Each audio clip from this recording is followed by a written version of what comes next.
Hi Noelle, how are you? I'm very well, thanks, Michelle. How are you? I'm good, I'm good. So just for everyone watching in today, the reason for this video is to obviously introduce you to Noelle, who is the CEO of the Oesophageal Cancer Fund.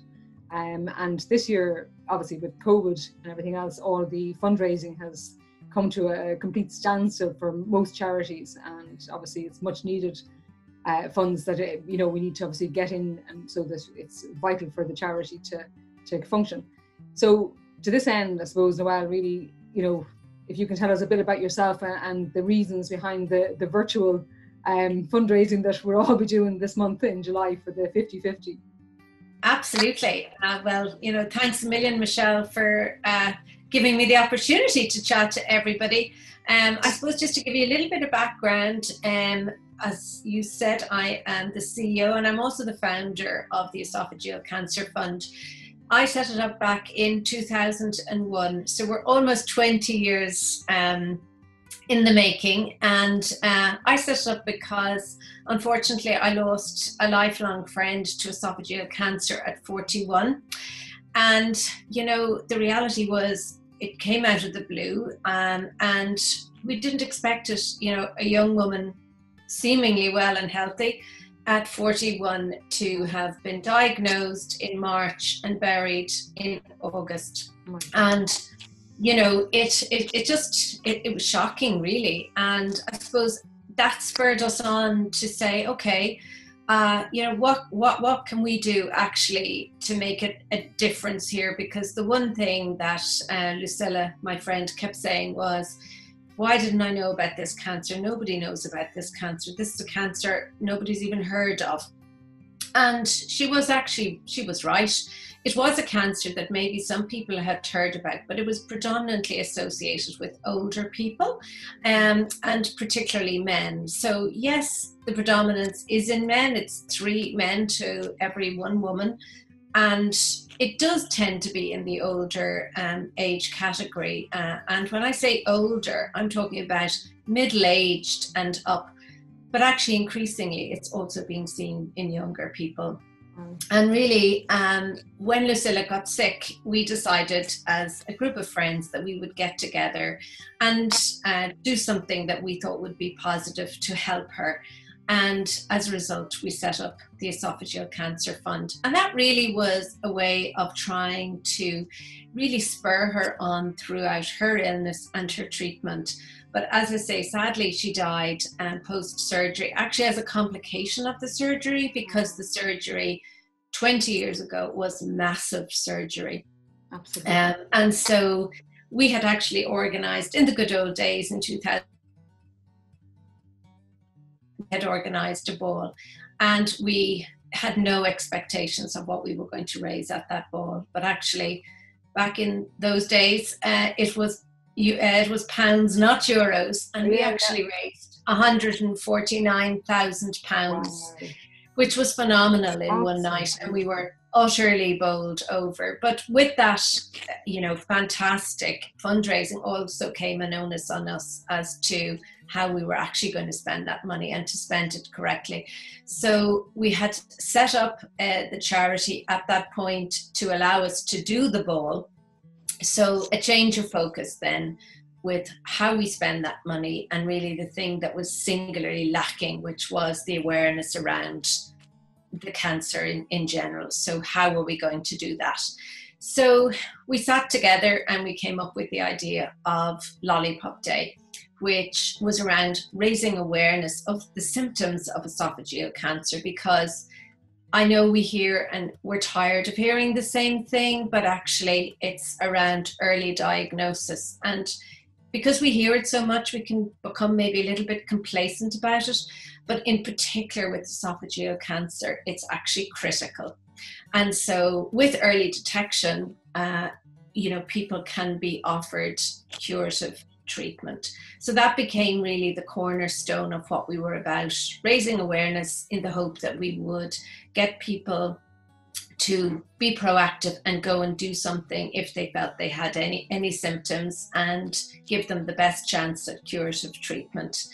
So 20 years later, we're running very successful Lollipop Days, but actually in that journey over the 20 years, we've also become apparent that there's other needs. So we've also developed patient support, and we do patient support meetings. And as you so rightly say, 2/3 of our funding would come every year from Lollipop Day. But it isn't just around an awareness event in one weekend in the year. We're operating 365 days. For a cancer really that's a niche cancer and has very different needs to other cancers. So we would generally have lots of other fundraising events.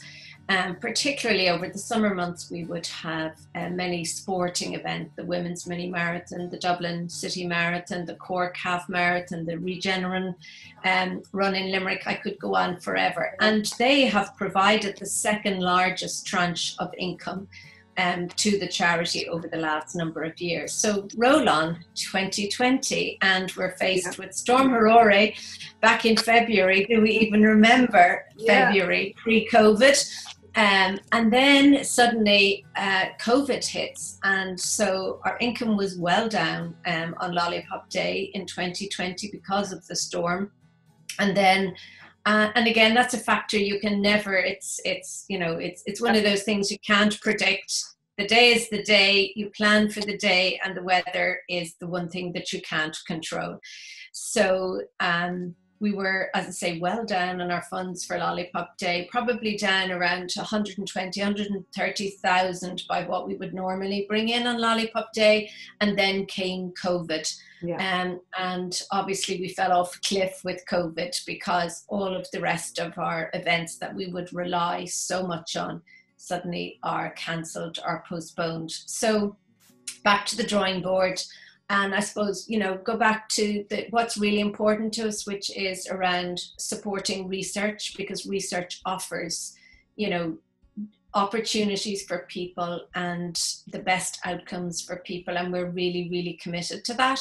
So we currently support two very important projects. One is the National Barrett's Esophagus Program, which is around screening people that have a condition called Barrett's esophagus, which very common in the population at large. It's not a cancerous condition, but it's probably the only known pre-cancer to esophageal, it's probably the only known precondition to esophageal cancer. So it's about monitoring those people that have Barrett's esophagus, and if they are one of the people that do go on to develop an early stage cancer, it's very curable and very treatable. And that is the biggest single change in Ireland over the last 2 decades. And we have contributed huge. We established this program and we fund it every single year through Lollipop Day. And then the other major research project that we fund is a clinical trial. And again, it's an international clinical trial, and it has been running over the last 5 years. It's probably got another 3 to 4 years to completion. So currently they've recruited about half the number of people on that trial that they require. And that trial is going to actually produce what is best practice worldwide for treatment for esophageal cancer. So, we're faced in 2020 with a lack of funding and this trial being halfway through it, and we're thinking, well, we actually really need to think of something now that's actually going to bring in funds for us to allow us to continue to fund those 2 projects in particular. So 50-50 OCF came about as a result of that, because we said, well, look, people can still do things, but in a different way. So we looked at the community that we had and said, okay, they are incredibly supportive, and we would value their contribution, and we obviously feel we've given a lot to them. So we said, well, if we did 50, something that involved 50 to help us to raise the 50,000 euros that we need for 2020, this is something that maybe our own community themselves might be able to get involved in. It's not a challenge that takes you away from home, so it can be done. And we felt that, that would be an attractive opportunity for people. So we have lots of people at the moment. We have about 80 people participating in it, which is just so exciting. This has been done with no budget, because we wanted to really make sure that the monies that we got in would actually go towards funding this project. So we didn't want to spend money on trying to market it or trying to advertise it. We said, no, we'll go to the people that we know best, which is our own community, and get them to come in and row in behind us and to do this project. And of course they have, in their droves. I mean, even just the Facebook feeds, and it's great, and it's great to see people actively wanting to do something, to give something back. And I know from my own point of view, like, as you know, my husband was diagnosed esophageal cancer in January 2018. So we're 18 months into a journey that we never anticipated taking. And I just will never forget the consultant's words, like when he told us that it was cancer. You're sucker punched, the same as everybody. You hear people say this and you'd never realize what it means until you're told it. But the one resounding thing for me that he said, that will just stay with me, haunt me, whatever way you want to put it, is, if my husband had been diagnosed 6 years previous, he'd be looking at an esophagus removal and 5 years. And that wasn't in our plan ever, to be told those words. And it really sticks with you. And, when this challenge came up, when the Oesophageal Cancer Fund, your lovely Anne rang me and asked me, because obviously I was going to do the mini marathon for you guys, because we wanted to give something back. And I had done the mini marathon before. So I said, well, look, that's an easy ask. And my daughter-in-law very kindly said that she would do it for me, with me, I should say, not for me. But anyway, so we were going to that. But then obviously that was cancelled, like you say, and all the different events were cancelled because of COVID. So when Anne contacted me, I said, yeah, look, I'm absolutely delighted to get on board and give something back, because 6 years ago, somebody fundraised so that the treatment that my husband is having now is available. Because, like I say, that sentence is ringing in my head the whole time. If it was then, I would only have 3.5 years left with him. And that's not something I want to even dwell on, kind of thing. So if I can help another family the way somebody else has helped us, I'm 100% happy to do it, and more than willing to pound that road on the 18th. So my challenge is obviously the 50K in a day, slightly bonkers, obviously. But, in for a penny, in for a pound. And I just think that, you guys do such amazing work that the challenge for me had to be up so I could try and get people to row in behind me. And in fairness, everybody has been fantastic. Like globally, people are kind of coming on board with this, and it's being shared everywhere, which is great, from the States to Australia to the UK to you name it. And then, of course, my own local community here, most of which would never have known that my husband, had been ill. And is obviously still undergoing the treatment. But so it's great. And it's a big thing to obviously go out there with your personal information and tell people that, you're having. Yeah. And again, it's raising the awareness, because then people look at us, they look at Chris, and they see how well he is and how well he's doing and how much he's kind of, taken it on board, and he's steadfast, just plowing through it. That it's an inspiration to anybody else who gets that news on that day where your world just falls apart. So for us, that's the inspiration behind our challenge. To help you. So we're nearly there with the fundraising. There's another little bit to go, and hoping that people will row in. And obviously at the end of this video there will be links to donate to the OCF. So you can either go to the OCF and the 50-50 in a day challenge for me, or you can go to the OCF general, and there's plenty of donate buttons on there. So just press one of them and donate. Every single euro counts, as I'm sure, Noelle, you will agree. Absolutely. And I think, you've said a couple of things there that really resonate, which is, that, we set out in this journey, and it was through losing Lucilla and trying to do something positive that was going to impact others.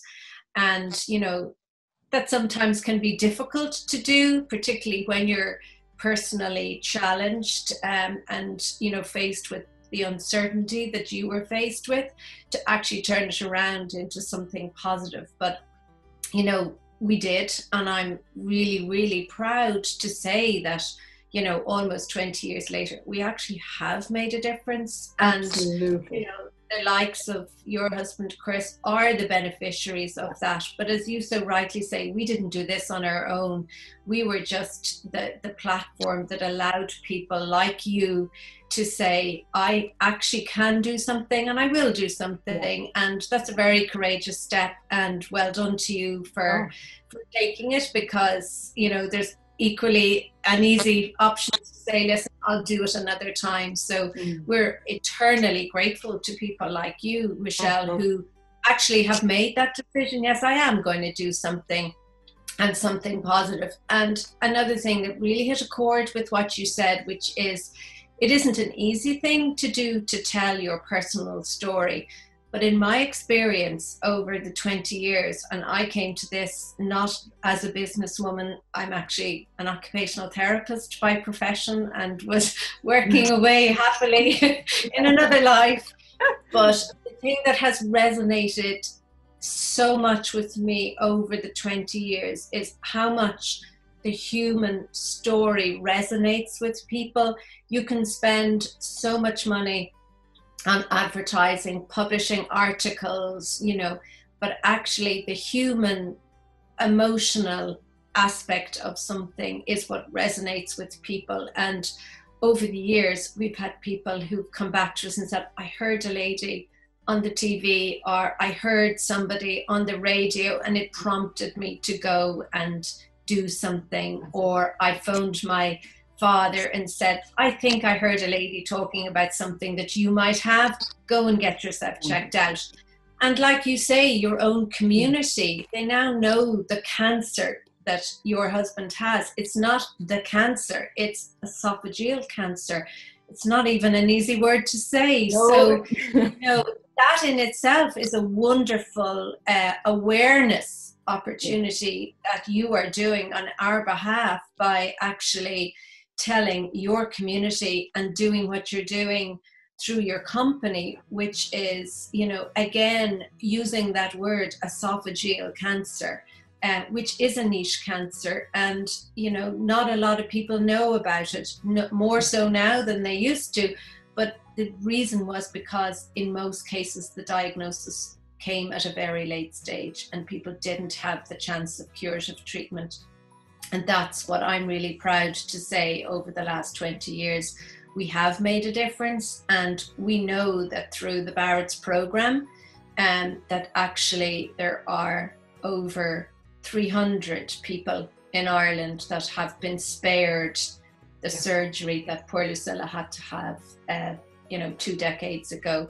And that was a whole different ballgame altogether, massive surgery that had quality of life issues afterwards. So it's wonderful to see the likes of Chris and your family benefiting from the fundraising that has been done to date, and long may that continue. And thank you so much for your support.